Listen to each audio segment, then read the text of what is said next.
Hello, my name is Mr. Thingard Abel, and I want to thank you for clicking to watch the video. I just have something brief to share with us, and the topic of my brief discussion is on a brain drain in Nigeria. Over the week, over the years, we've been flooded with photographs of people who murdered English language, and so the one that particularly erupted this my desire to talk about this brain drain was the one that happened last week or so. The ex-NYSC Corps members who were congratulating themselves, displaying their certificates, but yet they were very murderous in the use of English language because they made sentences that were crippled, sentences that you literally have to shed tears, and how the educational system produced those kind of breeds.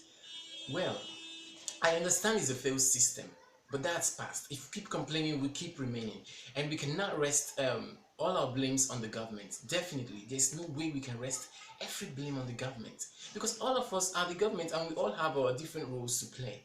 So that's why I totally don't blame government for those kind of output. Yes, we blame the system, definitely, but the individual has a large chunk of the blame. And that's why I wanted to do this, to address this issue. You know, the modern English language. I'll tell you about one encounter that I had, and I was literally electrocuted. I was inside the bank and feeling the teller. I was just waiting on queue to be able to pay him money. And this other guy walks up to me and tells me, "Guy, check this thing for me." So I checked the teller, and to my surprise, he filled every available space on the teller, including where if you're depositing ₦1,000,000 and above where you were supposed to fill, this guy filled it. Including where it was meant for official use only, he filled it. He only had difficulty filling this other part of the teller where you have to, write down the total amount of a particular denomination that you're depositing. He couldn't do that side, and I wondered why. This is someone that entered the university in 2011. Probably he's graduated or just have one more year to go, or has an extra year or whatever, but he is just hanging around the system, and that's about 5 or 6 years now. I was literally shocked. Even when I told him, okay, this area, don't write anything here, don't write anything here, get a new teller and do the rest. He just couldn't stand on his own. I literally had to guide him the way you guide a child who just started schooling, on, okay, write your name, write your phone number, write your address, write this, write that. At the end, he still wanted me to validate it before he could proceed to pay him money. It was very, very, I've not seen that kind of thing. In fact, that made me to be able to imagine what some human resource managers see during the interviews, because it must be very, very horrible. Okay, back to what I was saying, that the blame, large chunk of the blame is on the individuals. Yes, it passed through primary, secondary school, and of course the university. Most of the times, exam malpractice has been blossoming all this while, and then that's one of the factors that really affects the brain drain. But this other people's own is very horrible, that they can't even do the exam malpractice and pass. Yes, and they are beautiful. Oh my god, you needed to see the girls. I saw some, they were very, very beautiful. So she had some lipstick on, she had some eye pencils, these art girls draw here and all that. And then that shows she has some money, so she can as well pay fees and all that. So she is not from a poor background, or she does not have a dry purse. But why was she not able to speak correct grammar? And how did she even get into the university in the first place? That is a system problem. But for her, does she want to be meaningful? Does she want to be useful? Does she want to be relevant to the society? I don't think she had made that decision. Otherwise, she would have found a way out to learn. Because even primary 3 children, nursery 3 children wouldn't mother English the way she did.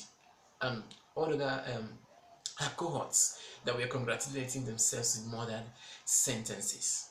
Okay, I was, trying to also tell us that if you keep complaining, you keep remaining. So, what do you do in a failed state? What do you do when the system is so wretched?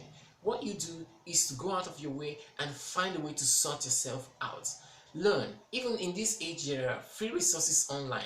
Almost everybody has a BlackBerry phone, an Android phone, laptops. Many people have. Even in the villages, they all have Android phones. Yes, most of the youths in my village do have that. And so you cannot, I wonder what they do with the phones if not learning. It cannot be only for social media. Even in social media, I tell people you still learn in social media. It depends on your circle of friends, because you can only learn between the boundaries on social media, you know. Okay, and I want to also point out to my fellow youths and every other person watching this that the government of today, especially in Nigeria, do not want you to know.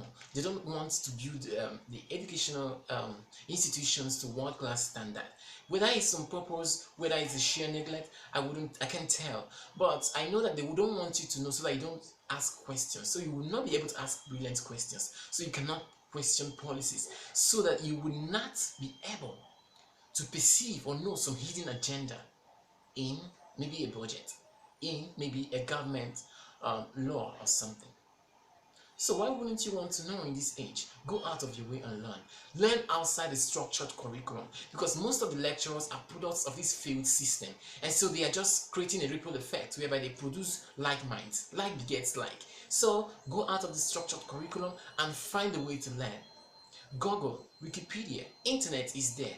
I also want to suggest to the university institutions that as free as internet is, not as free as it is, but as easy as it is to acquire.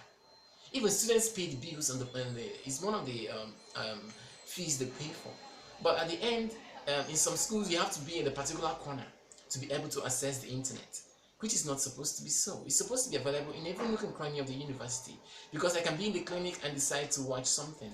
I can be in the clinic or in a restaurant and decide to check out something. So you find out that if you are paying fees, you have to spend money on data.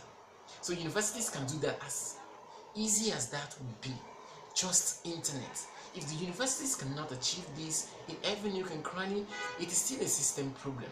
Go out of your way. Find a way to fund yourself, sell some products, and be able to fund your data, and also learn. Hang around people that will teach you. So if you have money for makeup, you should have money for books. You should have money for educative CDs. You should have money to go for conferences. Yes, they are very necessary. We cannot eat only entertainment. Entertainment comes after the day's job. You come back home, relax, and then you can entertain yourself. So thank you very much for listening to my brief talk, and I hope you do check back later for some other subsequent subsequent videos that I'm going to make. So